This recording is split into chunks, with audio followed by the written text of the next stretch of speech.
Hello everyone. इस video में हम लोग देखने वाले हैं कि कैसे ट्रांसपोज मेथड को यूज करके हम लोग किसी इक्वेशन से किसी वेरिएबल की वैल्यू को फाइंड आउट करते हैं। तो नमस्कार दोस्तों, मैं हूं नितिन पाटिल और आप सबका स्वागत है NI3 मैथ्स एजुकेशन में। दोस्तों, ट्रांसपोज करने के रूल्स को समझने के लिए हम लोगों को सबसे पहले जरूरी है उसके कुछ बेसिक टर्म्स को समझना। जैसे फॉर एग्जांपल, अगर मेरे पास कोई क्वेश्चन है कि solve x plus 7 equals to 10, it means that कि अगर मुझे यहां पर x की वैल्यू को फाइंड आउट करना है तो मैं इसे ट्रांसपोज की हेल्प से फाइंड आउट करता हूं। बट मगर जो उसका बेसिक रूल है वो ये कहता है कि अगर आप लोगों के पास में कोई इक्वेशन दी हुई है x plus 7 equals to 10, तो इसका मतलब ये है कि ये वाला जो पोर्शन है उसका वो पोर्शन इज इक्वल्स टू ये राइट हैंड साइड के इक्वल है। यहां पर अगर हम लोग इसे तराजू के तरीके से देखें तो बेसिक कंसेप्ट ये कहता है कि अगर आप इस LHS और RHS को तराजू के दो पल्ले के जैसे समझते हैं, तो अगर आप किसी एक चीज पर, किसी राइट हैंड साइड पर या लेफ्ट हैंड साइड पर अगर कोई ऑपरेशन परफॉर्म करते हैं, तब उस कंडीशन में अगर एक ही साइड पर ऑपरेशन परफॉर्म करते हैं तब वो साइड हैवी हो जाएगी और दूसरी साइड हल्की हो जाएगी। बट हम लोग ये चाहते हैं कि दोनों के दोनों साइड हमेशा इक्वल रहे, इसीलिए अगर हम लोग कोई भी ऑपरेशन परफॉर्म करें तो वो दोनों साइड पर होना चाहिए। जैसे अब अगर मुझे यहां पर x की वैल्यू फाइंड आउट करना है तो मुझे पता है कि यहां पर ये जो 7 है ये मुझे यहां से हटाना होगा, और इसे हटाने के लिए हम लोग क्या कर सकते हैं, तो ये जो +7 है इसे हटाने के लिए हम लोग अगर इस साइड में -7 कर देते हैं कुछ इस तरीके से, तो ये जो है यहां से 7 हट जाएगा। अब क्योंकि हम लोगों ने LHS पर -7 किया है इसीलिए मुझे RHS पर भी -7 करना होगा, इसीलिए हम लोग इस तरीके से उसे करते हैं। जब इसे हम लोग सॉल्व करते हैं तो हम लोगों का सॉल्यूशन मिलता है x equals to 10 - 7 equals to 3। अब अगर इसी को हम लोग ट्रांसपोज मेथड से देखते हैं तो ट्रांसपोज मेथड में होता क्या है कि x plus 7 इक्वल्स टू 10। अब क्योंकि मुझे वेरिएबल की वैल्यू चाहिए x की वैल्यू, इसीलिए मैं यहां से इसे इसी तरफ रहने देता हूं और ये जो बचा हुआ पोर्शन है इस पोर्शन को हम लोग कर देते हैं ट्रांसपोज। और ट्रांसपोज करने के लिए हम लोग ये देखते हैं कि ये जो प्लस का 7 है ये जब उस साइड पर जाएगा, इस रूल के अकॉर्डिंग जब उस साइड पर जाएगा, तो क्योंकि इस प्लस के 7 को हटाने के लिए इधर -7 करते हैं तो इधर भी -7 करेंगे।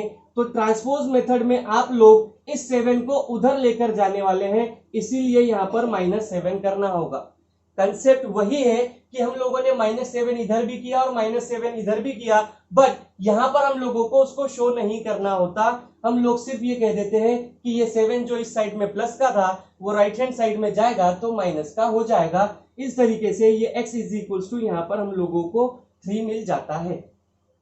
तो दोस्तों, यहां से हम लोगों को सबसे पहला जो रूल मिलता है वो मिलता है कि अगर आपके पास में लेफ्ट हैंड साइड पर कोई चीज एडिशन में है या वो ऐड की गई है, तो जब आप उसको ट्रांसपोज करोगे तब वो चीज जो होगी वो राइट हैंड साइड से सब्ट्रैक्ट होगी। इसी तरीके से अगर हमारे पास कोई क्वेश्चन हो सॉल्व x - 4 इक्वल्स टू 11, तो बेसिक रूल के अकॉर्डिंग अगर मुझे इसे सॉल्व करना है तो सॉल्यूशन के लिए x - 4 इक्वल्स टू 11 में मैं सेम ऑपरेशन LHS और RHS पर भी परफॉर्म करता हूं उस कंडीशन में, क्योंकि इस x के साथ जो ये 4 है वो सब्ट्रैक्शन में है। अब अगर मैं इस सब्ट्रैक्शन वाले 4 को हटाना चाहता हूं तो मुझे यहां समझ में आता है कि जब मैं इस -4 को हटाने के लिए कोशिश करूंगा तो मुझे यहाँ +4 करना होगा, इसीलिए इस साइड पर भी मुझे +4 करके लिखना होगा। अब x एज इट इज -4 + 4 जो होता है वो कट जाता है, 0 हो जाता है, इसलिए हम लोग उसको नहीं लिखेंगे। Equals to 11 + 4 is equals to 15। तो इस तरीके से आंसर आता है। अब अगर हम लोग इसको ट्रांसपोज मेथड से समझते हैं, उस कंडीशन में x - 4 इक्वल्स टू 11 है तो मुझे यहां से ये चीज दिखाई देती है क्योंकि मुझे इस -4 को हटाने के लिए यहां +4 करना होगा।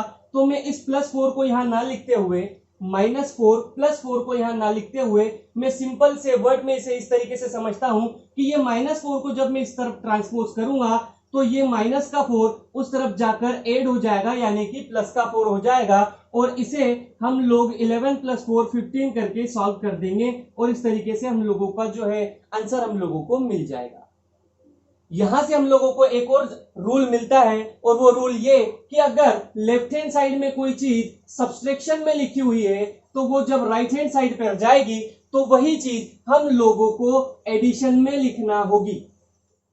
सिमिलरली अगर मेरे पास कोई क्वेश्चन है सॉल्व 3x = 21, और यहां से अगर मुझे x की वैल्यू को काउंट करना है तो मुझे साफ साफ दिखाई देता है कि ये x के साथ में जो ये 3 है वो मल्टीप्लिकेशन में है। अब इसे अगर मैं हटाना चाहता हूं तो इस LHS को मुझे डिवाइड करना होगा 3 से, और अगर मैं LHS को 3 से डिवाइड करता हूं तो उसी तरीके से मुझे RHS को भी 3 से डिवाइड करना होगा। इस सिचुएशन में इस 3 से 3 को काटने पर, क्योंकि मुझे यहाँ पर 1x मिलता है, इक्वल्स टू में इस 21 को जब मैं 3 से डिवाइड करता हूं तो मुझे 7 मिलता है। तो इस तरीके से हम लोगों का जो आंसर होगा वो होगा 7।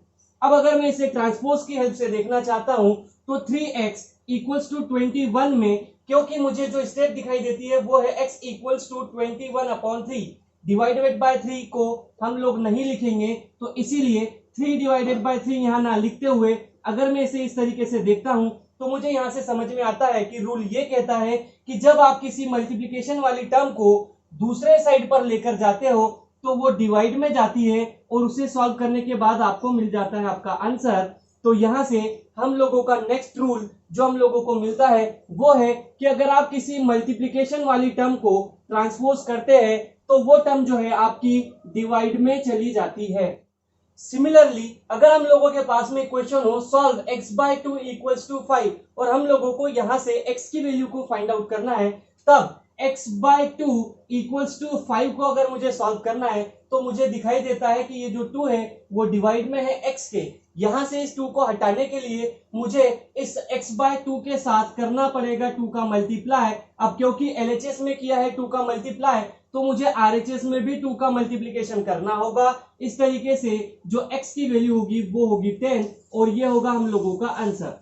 इसे अगर हम ट्रांसपोज की हेल्प से समझते हैं तो x/2 = 5 को सॉल्व करने के लिए मैं सिर्फ यहां पर लिखता हूं x, ये डिवाइडेड बाय 2 मल्टीप्लाई बाय 2, ये टर्म को हम लोग ना लिखते हुए हम लोग सीधे लिख देते हैं मल्टीप्लाई बाय 2। इसका मतलब यह है कि जब हम इस 2 को ट्रांसपोज करेंगे तो क्योंकि ये 2 यहाँ पर डिनोमिनेटर में है, डिवाइड में है, इसे मैं जब ट्रांसपोज करके लेकर जाऊंगा तो ये मल्टीप्लाई में चले जाएगा, और इस तरीके से हम लोगों का आंसर मिलेगा। तो यहां से हमें एक और रूल मिलता है जो कि है कि अगर मैं किसी डिवाइड वाले टर्म को ट्रांसपोज करके लेकर जाता हूं किसी दूसरे साइड पर तो वो मल्टीप्लाई में जाती है। तो दोस्तों इस तरीके से हम लोगों को ट्रांसपोज के 4 रूल मिलते हैं, जो कि है अगर कोई एक टर्म किसी एक साइड पर एडिशन में है तो दूसरे साइड पर ले जाने पर वो सब्सट्रैक्शन में चले जाती है। कोई टर्म अगर सब्सट्रैक्शन में है तो वो दूसरे साइड पर जाने पर एडिशन में चले जाती है। अगर कोई टर्म मल्टीप्लिकेशन में है तो वो दूसरे साइड जाने पर डिवाइड में चली जाती है। सिमिलरली अगर कोई टर्म किसी एक साइड पर डिवीजन में है या डिवाइड कर रही है तो वो दूसरे साइड पर जाकर उसके साथ मल्टीप्लाई में हो जाएगी। तो चलिए दोस्तों एक क्वेश्चन को सॉल्व करते हैं इन चारों रूल्स की हेल्प से, जो कि है 3x - 3/5 + 11 = 26।